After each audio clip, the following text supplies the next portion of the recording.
नमस्कार, सी न्यूज भारत में आपका एक बार फिर से स्वागत है। न्यूज बुलेटिन में इस बुलेटिन में हम बात करेंगे भोपाल की, जहां भाजपा ने लहराया अपना परचम। आगे बात करेंगे जन्नार देव की, जहां शनि जयंती के पावन अवसर पर होंगे विभिन्न कार्यक्रम। और भी तमाम खबरों पर आइए करते हैं विस्तार से चर्चा। पूरे मध्य प्रदेश में भाजपा ने लहराया अपना परचम। भाजपा को छोड़कर सभी पार्टियों का सुपड़ा साफ हो गया। मध्य प्रदेश की सभी 29 लोकसभा सीटों पर भाजपा का कब्जा रहा। इस ऐतिहासिक जीत के साथ भाजपा ने एक नया कीर्तिमान रच दिया है, जहां पहली बार ऐसा हुआ कि किसी पार्टी ने पूरे प्रदेश में सभी लोकसभा सीटों पर अपनी जीत दर्ज की हो। लोकसभा चुनाव में ऐतिहासिक विजय पर प्रदेश भाजपा कार्यालय में मना विजय उत्सव। मुख्यमंत्री, भाजपा प्रदेश अध्यक्ष, पूर्व मुख्यमंत्री, प्रदेश संगठन महामंत्री एवं वरिष्ठ के नेतृत्व में मतदाताओं और कार्यकर्ताओं का आभार जताया।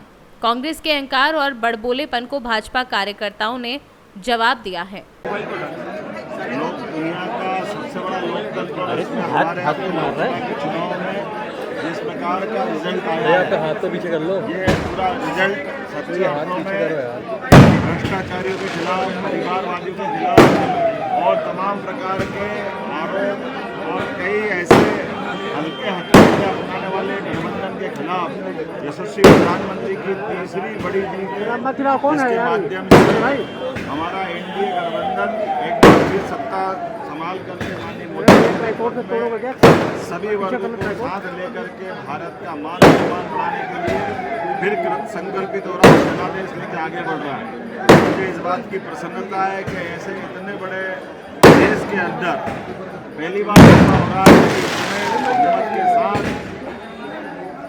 माननीय मोदी को तीसरी बार मौका मिल रहा है। वो गैर कांग्रेसी प्रधानमंत्री के रूप में आमतौर पर कांग्रेस के लोगों का 2 बार का रिकॉर्ड है, लेकिन ये माननीय मोदी जी का रिकॉर्ड ये अद्वितीय है, जो लगातार जनता की सेवा करते हुए 2014 के पहले इनकम्बेंसी का शब्द चलता रहता था कि जो एक बार सरकार बनाता है जनता के बीच धीरे धीरे से एक मन का ठहराव आ जाता है और अगली बार उसको मौका नहीं मिलता।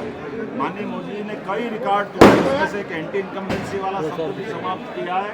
जनता का लिए उत्तर, दक्षिण, पूर्व, पश्चिम कौन सा ऐसा राज्य है जहां भाजपा का वोट प्रतिशत नहीं बढ़ा या भाजपा ले लेना मुझसे तुरंत, ऐसे समय ले लेना तुरंत। जो सच्चे अर्थों में उन सबको भी जवाब है जो कल तक आप सबके माध्यम से जो एग्जिट पोल आए थे उसके बारे में प्रश्न कर रहे थे, और ये वो कहने वालों को भी जवाब मिला जो कह रहे थे कि 4 तारीख के प्रधानमंत्री का आखिरी प्रधानमंत्री का समय है।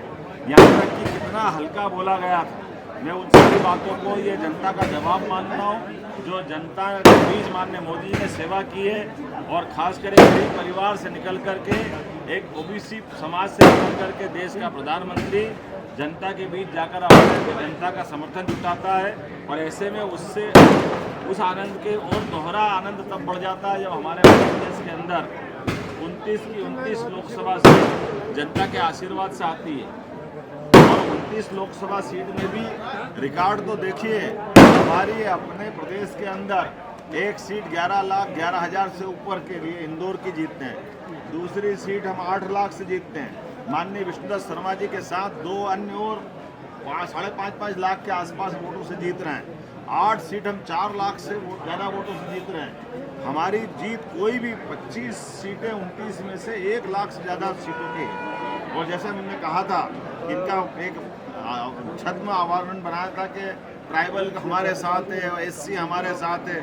आपकी जानकारी के लिए ट्राइबल के अंदर भी हमारा भाजपा का ट्रैक रिकॉर्ड, पहली बार हम अभी झाबुआ 1 लाख से जीते थे, और ये कांग्रेस के पूर्व प्रदेश अध्यक्ष और बहुत बड़े केंद्रीय नेता और जमाने भर की उनकी अपनी समाज की उनकी बड़ी पहचान थी। लेकिन एक सामान्य हमारी कार्यकर्ता अनीता नागर सिंह ने उनको डबल अंतर से हराया। पिछली बार 1 लाख से हराया था, इस बार 2 लाख से हराया। ये जो हमारा अपना ट्रैक रिकॉर्ड इसी प्रकार से कमलनाथ जी बहुत बड़ा नाम है। आज़ादी के बाद उनका छिंदवाड़ा तो ऐसा मान के चलते कांग्रेस का गढ़ है, लेकिन मुझे इस बात की प्रसन्नता है कि इस बार भी छिंदवाड़ा भी हमें 1 लाख से ज़्यादा वोटों से जीते हैं। बट्टी साहू जैसे एक सामान्य कार्यकर्ता ने जनता के बीच अपनी बात रखी और भाजपा के बैनर तले यशस्वी मोदी जी के नेतृत्व में हमारी अपनी वो छिंदवाड़ा अभी तक के सारे रिकॉर्ड तोड़ते हुए हमने इतनी बड़ी जीत हासिल की है। मैं उम्मीद कर रहा हूँ यशस्वी माननीय हमारे प्रदेश अध्यक्ष विश्वनाथ शर्मा जी उनके अपने कुशल संगठन के माध्यम से, जिनके कारण से हमारी पूरी एकजुटता के साथ पूरा संगठन हमारे अपने सभी सीटों पे समन्वय के साथ चारों चरणों के चुनाव बहुत अच्छे से हुए। साथ ही में प्रशासनिक मशीनरी को भी धन्यवाद देना चाहूँगा, सरकार के सभी अंगों को, क्योंकि जो पिछली विधानसभा की सरकार के बाद हमारी सरकार ने लगभग 6 माह का हमारा समय हुआ है, लेकिन सभी प्रकार से काम करते करते जनता का दिल जीतते हुए जनता का मन में और आधार बढ़ाने का परिणाम ये निकला कि लगभग 60% वोट ओबीसी वर्ग का और सामान्य और सब मिला करके लगभग 11% वोट बैंक हमारा बढ़ा। ये 11% वोट बैंक की ये रिकॉर्ड पूरे देश का सबसे अलग प्रकार का, लगभग 61% मतदान हमारे को मिला और कांग्रेस का वोट घटते घटते घटते अब लगभग 30% के आसपास उनका वोट बैंक रह गया। ये इस बात का संकेत देता है कि पूरा प्रदेश भाजपामय हो चुका है, पूरा प्रदेश मोदीमय हो चुका है और हम सब मिलकर के एक बार फिर नए संकल्प के साथ डबल इंजन की सरकार के लिए संकल्पित हैं। आशीर्वाद दिया है।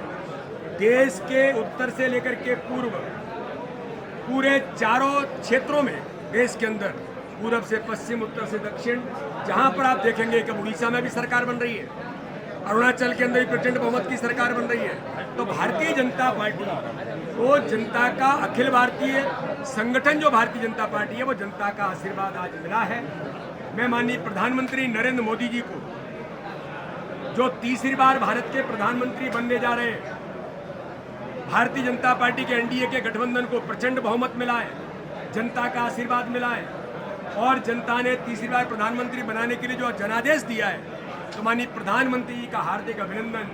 और एक बात मैं जरूर कहना चाहता हूं, कुछ लोगों को लगता है कि कुछ अवसर उनको मिल गए हैं, लेकिन प्रधानमंत्री मोदी जी ने तय किया है परिवारवाद से लेकर के भ्रष्टाचार और आतंकवादी समर्थन करने वाली ताकतें इस देश के अंदर नहीं होंगी, इनसे संघर्ष जारी रहेगा। माननीय प्रधानमंत्री मोदी जी का नेतृत्व है, वो फिर भारत के प्रधानमंत्री बन रहे हैं। ये जो जीत हुई है, आज मुझे गर्व है भारतीय जनता पार्टी मध्य प्रदेश के कार्यकर्ताओं पर। हमारी टीम स्पिरिट, माननीय मुख्यमंत्री जी से लेकर हमारी पूरी टीम भारतीय जनता पार्टी की मध्य प्रदेश की एक टीम भावना के साथ हमने चुनाव लड़ा। हम 80% बूथों पर चुनाव जीत रहे हैं और मध्य प्रदेश के अंदर मैं आपको गर्व के साथ कहना चाहता हूं कि भाजपा के एक एक कार्यकर्ता की अथक मेहनत और परिश्रम है कि मध्य प्रदेश के अंदर हमने 10% वोट शेयर की बात की थी, लगभग 65% तक हमारा वोट शेयर जाएगा जब फाइनल आंकड़े आएंगे।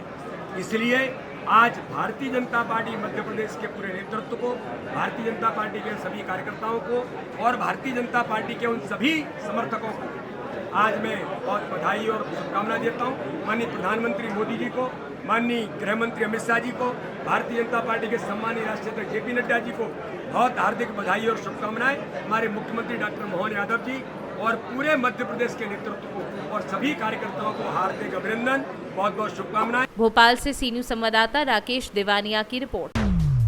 मध्य प्रदेश में लोकसभा की सभी सीटों पर भाजपा की ऐतिहासिक विजय के बाद आज सुबह मुख्यमंत्री डॉक्टर मोहन यादव से मिलने पहुंचे पूर्व मुख्यमंत्री शिवराज सिंह चौहान। मुख्यमंत्री निवास पर भेंट की। आज से शुरू होगा जल गंगा संवर्धन अभियान। मुख्यमंत्री डॉक्टर मोहन यादव बेतवा नदी के उद्गम स्थल झीरी बहेड़ा से करेंगे अभियान का शुभारंभ। 5 जून पर्यावरण दिवस को 16 जून गंगा दशहरा तक चलेगा जल गंगा संवर्धन अभियान। भोपाल से सी न्यूज संवाददाता राकेश देवानिया की रिपोर्ट। मुख्यमंत्री मोहन यादव ने किया पौधारोपण। मुख्यमंत्री डॉक्टर मोहन यादव द्वारा रायसेन जिले के झीरी स्थित बेतवा नदी के उद्गम स्थल से जलगंगा संवर्धन अभियान का शुभारंभ किया। सर्वप्रथम उन्होंने बेतवा नदी के उद्गम स्थल पर पूजा अर्चना की तथा इसके उपरांत पौधारोपण किया। इस अवसर पर पंचायत एवं ग्रामीण विकास विभाग और श्रम विभाग मंत्री प्रहलाद सिंह पटेल तथा भोजपुर विधायक सुरेंद्र पटवा भी साथ रहे। प्रदेश में 16 जून तक चलने वाले जलगंगा संवर्धन अभियान में कुएं, बावड़ी, तालाब, नदी आदि जल स्रोतों की साफ सफाई, आवश्यकता अनुसार गहरीकरण कर उनका संरक्षण और संवर्धन किया जाएगा। भोपाल से सी न्यूज संवाददाता राकेश देवानिया की रिपोर्ट। भगवान भोलेनाथ की नगरी की पावन धरा पर स्थित श्री खंडेश्वर महादेव काल भैरव शनि मंदिर बावली वार्ड क्रमांक 3 जुन्नार देव में प्रतिवर्ष के अनुसार इस वर्ष भी दिनांक 6 जून दिन गुरुवार को भगवान सूर्यदेव एवं छाया के पुत्र श्री शनिदेव जी के जन्मोत्सव के पावन अवसर पर प्रातः 8 बजे से भगवान शनिदेव जी का पूजन अभिषेक का कार्यक्रम आयोजित किया गया है। तत्पश्चात विशाल भोग भंडारे का आयोजन किया गया है। इस अवसर पर सभी प्रबुद्ध जनों से निवेदन है कि भगवान शनिदेव के दर्शन कर पुण्य लाभ कमाएं। शनि देव की जयंती के अवसर पर कौन कौन से प्रोग्राम ऑर्गेनाइज किए हैं? खंडेश्वर महादेव काल भैरव शनिदेव जन्म उत्सव समिति के द्वारा 6 जून को प्रातः 8 बजे से सबसे पहले गुरुदेव का पूजन होगा, फिर गौरी गणेश का पूजन होगा, उसके बाद भगवान शनिदेव का अभिषेक, बाद में पूर्णाहुति और उसके बाद में शाम को 6 बजे से रात्रि तक भोजन प्रसाद भंडारे का आयोजन किया गया है। जुन्नारदेव नगर के समस्त श्रद्धालुओं से मैं निवेदन करता हूं कि कल पूजन में शामिल होकर के भोजन प्रसाद का शाम से भंडारे का भोजन प्राप्त करें। जुन्नार देव से कैमरा पर्सन सानू के साथ वीरेंद्र अग्रवाल की रिपोर्ट। फिलहाल न्यूज बुलेटिन में बस इतना ही। देश दुनिया की तमाम खबरों की जानकारी के लिए आप बने रहें सी न्यूज भारत के साथ। हर खबर आपके साथ, आपके हाथ।